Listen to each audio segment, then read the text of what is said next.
magre-resign na si Auntie Claire. Ito sabi niya. Kasama po kayo sa sa obligado dito po sa order ni OIC Secretary Dave Gomez. Kailan po kayo maghahain, ma'am, ng inyo pong courtesy resignation, attorney? Ngayon po. Pero ang sabi ni Rowena Guanzon, wag. At hindi lang yan, pati mga netizens ayaw na mag-resign siya. At hindi lang yan ha. Inamin ni Auntie Claire na ang cute nating First Lady ay hindi sasama sa biyahe ni BBM sa Amerika. Bakit kaya? Ito sabi niya. Sa biyahe po ngayon ni Presidente Marcos sa Amerika, kasama po muli ang unang ginang? Hindi po. Ano kaya sa tingin nyo ang dahilan ng ating cute na First Lady kung bakit hindi siya sasama dyan sa pagpunta ni BBM sa Amerika? Ano bang dahilan? Di ba wala naman siyang ginawang hindi maganda dyan? Di ba hindi naman daw siya sangkot sa krimen na naganap dyan? Pero dito tayo kay Auntie Claire.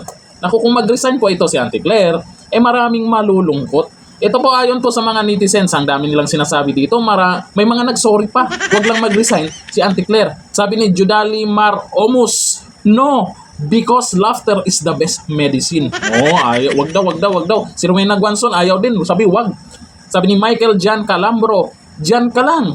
It's more fun in the Philippines, lalo na the moment you open your mouth. Daming natutuwa sa'yo, Auntie Claire. Huwag kang malis dyan, ha. Sabi ni Hilly Mills, wag, Auntie Claire, wala nang marites sa Malacanang. Sabi nila. Sabi ni Elvera Gagang, agoy, wala nang patawa every Monday, aalis na si Auntie Claire. Nakakalungkot, di ba?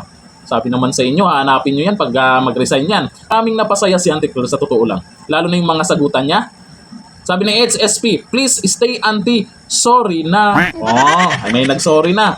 Sabi naman sa inyo, sa lahat ng naging spokesperson, ito lang talaga si Auntie Claire ang hindi makakalimutan ng taong bayan. Ito lang talaga si Auntie Claire na hanap-hanapin ng taong bayan pag nag-resign to.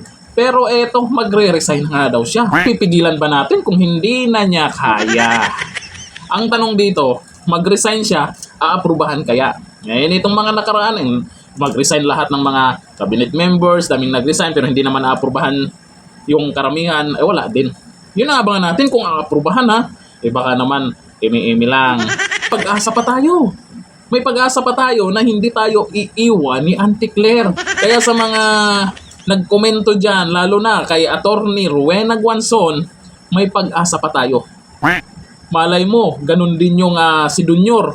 Hindi niya papayagan na sasabihin din Dunyor, wag kang mag-resign.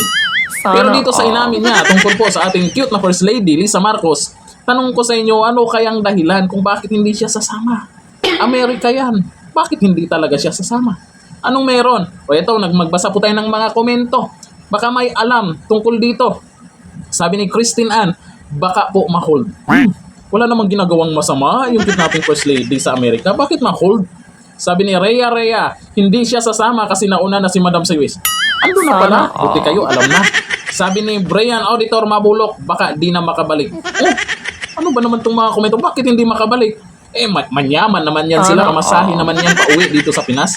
Bakit hindi makauwi? Kayo talaga. Sabi ni Arles, stress na si Auntie Claire kakadepensa. Kaya siguro magre-resign na siya. Baka na-stressing siya. Pero para sa akin talaga, hindi dapat siya mag-resign. Dapat nandyan lang si Auntie Claire.